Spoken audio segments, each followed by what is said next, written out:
They don't make it easy for you, do they, WWE? I was really excited about the Superstar Shakeup, especially because after WrestleMania, the Raw and SmackDowns were okay, but I thought we were holding fire for 1 week later. So when I sat down to see who was going to be drafted, I was pumped, I was excited, and then a bunch of stuff happened that kind of ripped the brain out of my head. But my name is Simon Miller, welcome to WhatCulture Wrestling, and you are indeed watching Ups and Downs, the show where we give the good bits an up and we give the bad bits a down. The clue is in the title. We've got to get through around about 456 segments, so let's not stand on ceremony, Mr. Wayne, and let's up those damn downs.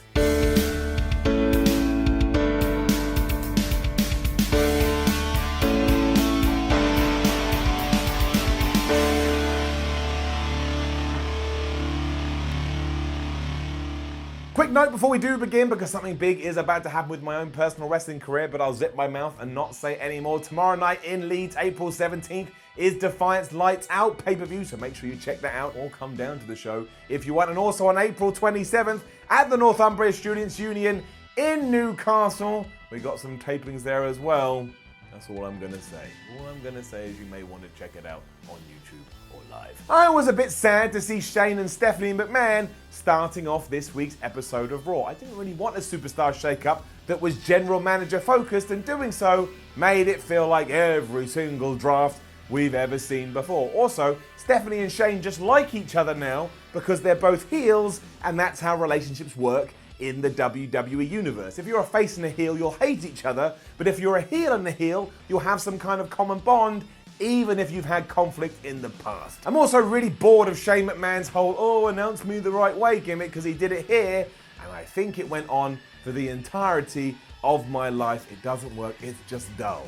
Down. The pair then went on to insult Canada because they are in Canada, and it always kind of makes me laugh that we do call it a Superstar Shakeup, because there is a sporting term for this. It is draft. Most other ones use it, and yet here, because we use shake-up and say lines such as, all the superstars are going to get shaken up, it sounds like we're referring to them as protein drinks. Also, Shane McMahon, for no reason, had to show us a bunch of pictures of him beating up the Miz's dad, and this whole segment was far longer than it needed to be. Finally, the Miz interrupted and he did attack Shane, and I guess that ties into all these images and draws a line under their feud, because yes, the A-lister is now officially on Monday Night Raw. And also, during his brawl with Shane, he somehow got busted open. He had blood running down his face. As would be the theme throughout the night, Michael Cole had to explain that yes, this does officially mean that the Miz has made the jump, because despite it being the Superstar Shakeup, for some reason they couldn't make that clear. I mean, you tell me, I don't get it. And if you've watched the show before, you know I don't like being a negative Nancy. I like being a positive Pete. But yeah, all of this was a little bit all over the place and not really the start I was hoping for. And that was doubled when WWE announced not only that the main event of Raw was going to be Roman Reigns, Seth Rollins, and a mystery partner taking on Baron Corbin, Drew McIntyre, and Bobby Lashley. And are you kidding me, WWE? We've done this 1,000 times. I thought we were done with it. Why are we going back to December 2018, which is a place that nobody wants to go to?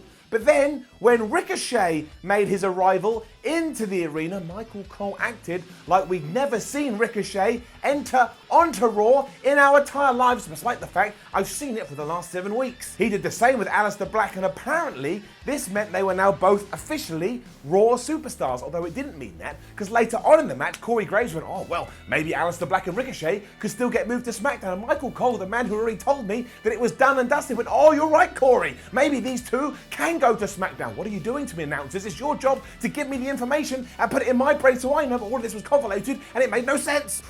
All right, everyone calm down, breathe. It doesn't matter. It's just a wrestling show on TV. All you need to understand is that yes, come SmackDown later on, Aleister Black and Ricochet could actually be on that show instead. I mean, why did I even bother listening to Michael Cole? I should have known better, but I can do this. Take the finger of power, point down, and say the word. Give it a down. Anyway, they were teaming with Hawkins and Ryder to take on the Revival and what should have been the War Raiders. And you know the War Raiders, the dudes who are really good down at NXT. Well, you don't, even if you think you do, because they're not called the War Raiders anymore.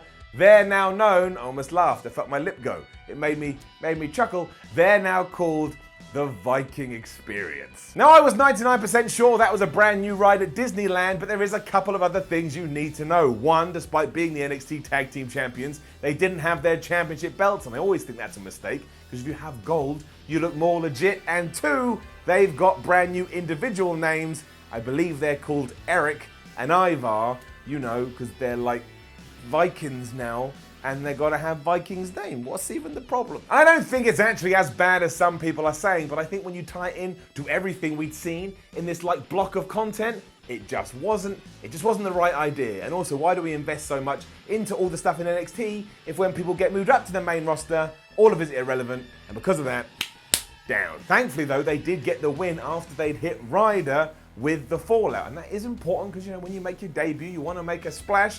And also, I kind of hope this means WWE are now dabbling down on their tag team division, and we can finally make that a focal point on Raw.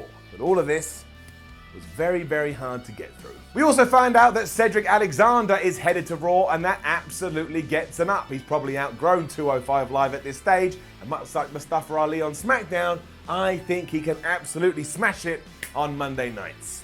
That's why he gets it up. Raw finally found its groove too, because Andrade was also announced as a brand new member to Monday nights, and he was going to take on Finn Balor in a non-title match.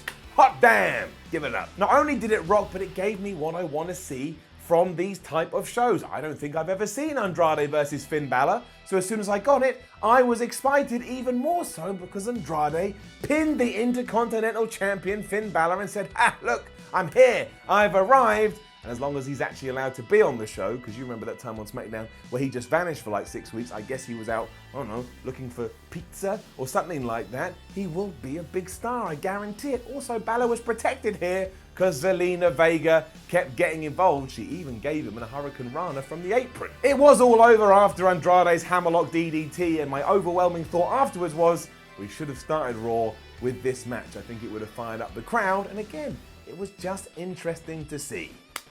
Much better. Elias was next, and Elias is fun because unexpected things happen when Elias is in the ring. Up. He said his music was so powerful that over the last couple of weeks, not only has it summoned the Thugonomics version of John Cena, but it also brought the dead man back to life.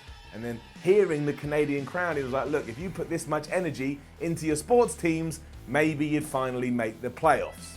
They booed him so loudly, he had to shout the rest of his promo. I love you, Canada. It was building for another interruption though, as Rey Mysterio made himself known, and he did whoop Elias's ass. Why he went after Elias, I don't know. I guess he just has a very kickable behind, but this didn't last very long, cause despite, yes, the fact Rey is now officially a part of Monday Night Raw, Lars Sullivan, he then got involved, and he absolutely laid waste to Rey Mysterio. He gave him the freak accident, he gave him a running powerbomb, and I guess Lars' new gimmick is, I'm gonna go after a bunch of WWE legends and ply them into the ground. Because he beat up the Hardys, he beat up Kurt Angle, and yeah, now he beat up Rey Mysterio. Legend, legend, legend. I don't know whether this means that Sullivan is now on Raw, because like I said earlier, some things were just not made clear. Let's go with maybe. The Usos were then announced as the latest people in the draft, and straight away they beat Chad Gable and Bobby Roode pretty easily, but I don't care because I love Jimmy and Jay, and Jimmy and Jay always get it up. Felt like another move to try and give the Raw Tag Team division some power, and like I say, they just beat them after they gave the double splash to Chad Gable. Let's give the Usos all the titles just because. For the first time ever too, we got a good moment of bliss segment, although mostly it was thanks to Sami Zayn. Up. Given they were in Montreal, which is Zayn's hometown, he was treated like the hometown hero, and he really lapped it up. I think his music was played 3 times, and he was running up and down the aisle, and everyone was joining in. At one point, they were just going, ole, ole, ole, ole. Wonderful. Zayn knows exactly who he wants to be with this brand new character, though, so when the time was right, he just laid into everybody. He said he loves being home, he loves being in Montreal, he loves the city, but what he does not love is the people, and that's why he's not happy to be sitting around them right now. Sami even told Alexa Bliss that he didn't even really want to be on her show, and the look on her face was grand, and everything about this was just perfect. Sami Zayn has this stuff down. He is a hoot, and even when the crowd started to cheer for Kevin Owens, Sami Zayn didn't care. He just took the microphone and said, look, I live in sunny Orlando, Florida now. You lot can all go to hell. He threw the mic on the floor and he left. Sami Zayn may be the best new character on WWE TV. We then moved into what is happening with Sasha Banks territory after this, as we saw Bayley apparently on the phone to her. That didn't last long because she got interrupted by the Iconics. And don't forget, because they're the tag team champions, they're immune from the brand split. They can go wherever they want. But on this night, they wanted to challenge Bayley. So Bayley was like, all right, I'm going to go and get myself a tag team partner. And that's what we'll do. And if you can believe it, said partner was Naomi. She's also now on Raw. I think, once again, it was never really made clear. But I'll tell you this, it was Naomi and Bayley taking on your tag team champions, the Iconics. The Iconics lost. It was a non-title bout, but after Naomi had hit that moonsault thing onto Billie Kay, that was just that. And if you've gone on WWE's Instagram this morning, they were saying, oh, look at Naomi, look at Bayley, this brand new tag team. They've got all the momentum in the world. So I guess that's our direction. What happens with Sasha Banks? Fine though, up. That puppet in a cardboard box video aired afterwards. I don't care what you say, it is a velociraptor. It's a dinosaur with one of Bray Wyatt's shirts wrapped around his neck. It is also still really, really weird and not really that good, if I'm entirely honest. And if it does relate to the Eater of Worlds, that scares the crap out of me. I'm giving it another down. And it was a very sad occasion after this, because we did see the death of a character smack bang in the middle of the ring. So EC3, we hardly knew thee. Give it a down. The short version is he was meant to have a match with Braun Strowman, but that never really got going because Braun just kicked his ass. And the whole time, the commentators laughed at EC3 and told us what a moron he is. So that's the end of that. Braun even just threw him through a bit of staging. The staging exploded, and it kind of felt like we may never see EC3 on television ever again. This wasn't even the low light, because we were then told that Eric Young is the latest person to make the jump, and Renee Young was trying to go, well, that's a huge move, because think of the impact that Eric Young has made ever since he's been called up to the main roster. What have you been watching Renee Young? He doesn't even get to be on the damn show. He's done nothing since he's come up from NXT, so that's going to get a down. However, in a very hypocritical way, I'm also going to give this idea an up, because Eric Young at least deserves a damn opportunity on Raw. Didn't get one on SmackDown, so I'm going to keep everything crossed. This is it. Just give him a go. If it doesn't work, at least we tried. Becky Lynch then beat the entire Riot squad. Well, no, she didn't. She tapped out Ruby Riot. But given that Liv Morgan and Sarah Logan kept trying to get involved, and Lynch just flipped them away like they were peas, she basically did beat up the whole Riot squad. But I guess it's cool to be the champ.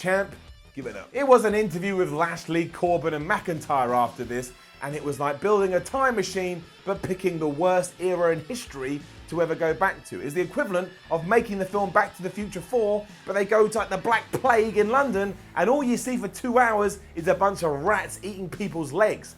I just didn't need to see it, especially because they went on about all the stuff they were doing 6 months ago. We're gonna rid Raw of the Shield. The Shield are never gonna come back. Oh, we don't like the Shield. Don't get who the mystery partner is. Meh. We have to stop teaming these three together for the good of my own health.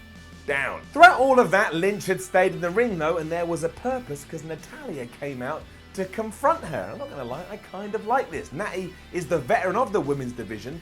She shouldn't just be sat in the back waiting for an opportunity. She should be out there trying to grab it, and that's what she did. She said, Becky Lynch, you've done really well. You were the first person to pin Ronda Rousey in the WWE, but now I want my shot, especially because you got 2 belts. Up. And it was even better because even though Becky accepted, Lacey Evans interrupted, and finally were able to push her in the way that she should be pushed.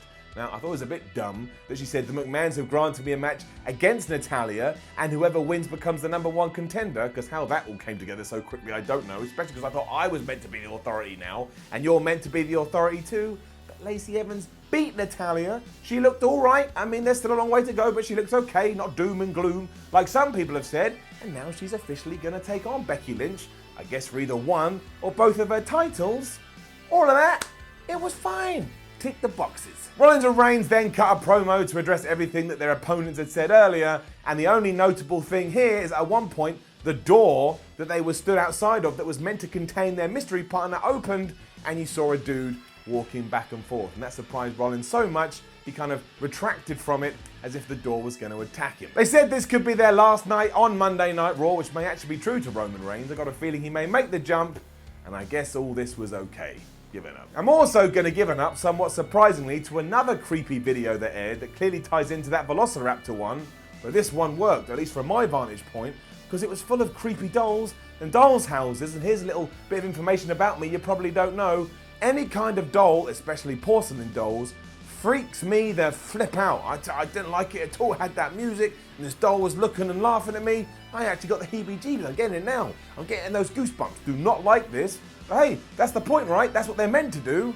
That's why it's going to get an up. It is just dumb, though. Don't get me wrong. I understand. It's dolls laughing. Like, it's creepy 101. It's what I would do if I was taking my GCSEs or I was just like in the earliest school possible and someone said, Simon, you're doing video. Make me a scary video. I'd be like, oh, dolls in a house and smoke.